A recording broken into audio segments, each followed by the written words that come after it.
Prevention and Reduction grant program managed by our Justice Advisory Council. The new funding cycle complements the previous $75 million of American Rescue Plan Act funded gun violence prevention and reduction grants that were awarded this last summer. As you know, we saw rates of gun violence surge during the pandemic, not just in Cook County, but across the country. In fact, there was a roughly 35% increase in gun homicides nationwide. And gun violence has become the leading cause of death for children and young adults in the United States. Shame on us. It's difficult to find words to relay how unacceptable this is. This cannot continue to be our reality. Continued action and investment is needed on all levels of government. But over the past few years, we've seen some small improvements. Some communities, particularly those with strong networks of service providers, have seen homicide rates fall. This trajectory is promising and allows some room for hope and encouragement. But we must maintain a sense of urgency in addressing gun violence, knowing the vulnerability that still exists in our communities. Over the past year, we've also heard from community members, faith leaders, advocates, and researchers calling for more funding to support violence prevention programming. The agreement with the Illinois Department of Human Services represents our shared commitment to investing at a level that can spur meaningful, lasting change in our communities. The amount of public and private funding that is being invested in violence prevention programs and initiatives is unprecedented. The now almost $100 million that's being invested through this initiative is funding a diverse array of services that include street outreach, counseling and case management, youth programs, and employment programs and support. These services promote stability for at-risk individuals and victims of gun violence, and they facilitate the healing that is necessary to break cycles of trauma. Violence prevention programs can help individuals with risk factors avoid involvement in incidents in the first place. This stabilizing impact extends beyond individuals to families and entire communities. That's the potential impact that culturally responsive, community-driven, evidence-informed programming can have when we provide adequate funding and support.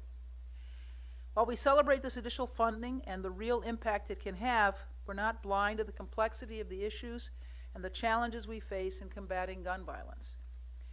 Contributing to the gun violence crisis are factors such as decades of disinvestment, persistent barriers to economic opportunity, and the prevalence of guns in our communities. Social media and the changing landscapes of interpersonal conflict are challenges that we must navigate. Fortunately, we have tools, the talent, and the will to push forward and change the tide. The organizations gathered here today have demonstrated they have the skills and the expertise to combat gun violence with evidence-informed strategies. The individuals who will lead this work are uniquely qualified. They have the intimate knowledge of their communities needed to be effective in the work.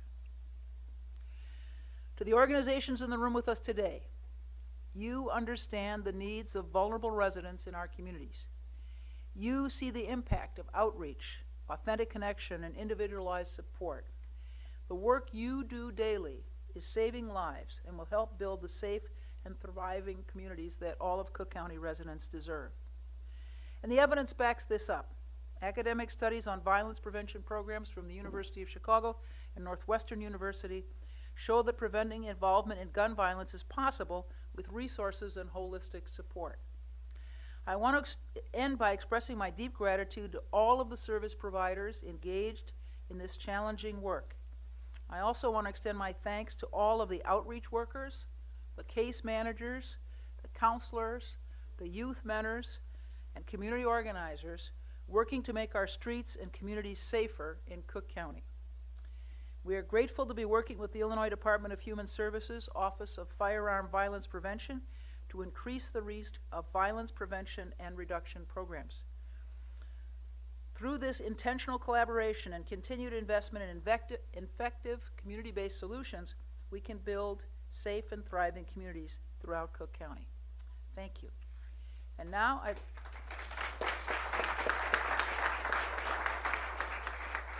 I'd like to bring to the podium in order Commissioners Donna Miller, Commissioner Alma Anaya, and Commissioner Brandon Johnson.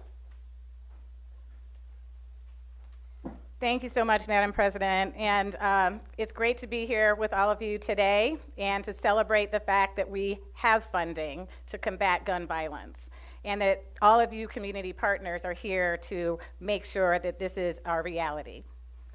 And as a Cook County Commissioner, I represent the 6th District, which is in the South Suburbs.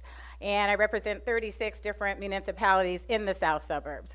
I'm glad that there are some representatives here today who have gotten some of this funding from the South Suburbs. I just want to thank Bethel Family Resource Center, Cornerstone Community Development, and the Cook County Southland Juvenile Justice Center. This is going to make an impact when we think of what happens across all of Cook County, because Cook County does not know the boundaries of violence. And the other thing that's really important to note is that it's affecting all of us. I always say I'm a Cook County Commissioner, but I'm a mom first. And as a mother of 2 teenage boys, it was sad to me to realize that my sons both know victims of gun violence and have been to more funerals than I have ever attended, even in my life as an adult. And this can't be our reality as Cook County Commissioners, as community advisors, as communities who are just impacted by gun violence, but sadly it is. I'm proud that Cook County has taken a stand in this effort to combat gun violence and making sure that we have the resources and the tools in every community to impact what happens in our community so we can change the next generation's reality. The other thing that I think is important is to know that violence is not just in the city of Chicago. I always say it has no boundaries. And when we think about what happens in our communities, I know firsthand that I've known 2 of my neighbors who were victims of gun violence, who were teenagers, 19 and 18 years old boys. So I commend you all for the work that you do. It's so important to touch the community and be out there and making a difference, and hopefully we'll be able to impact and change what happens as it relates to gun violence and make it an issue not just when it's in the news in certain communities, but it's when it's in the news in all communities. So thank you for having me, and next I want to introduce Commissioner Anaya.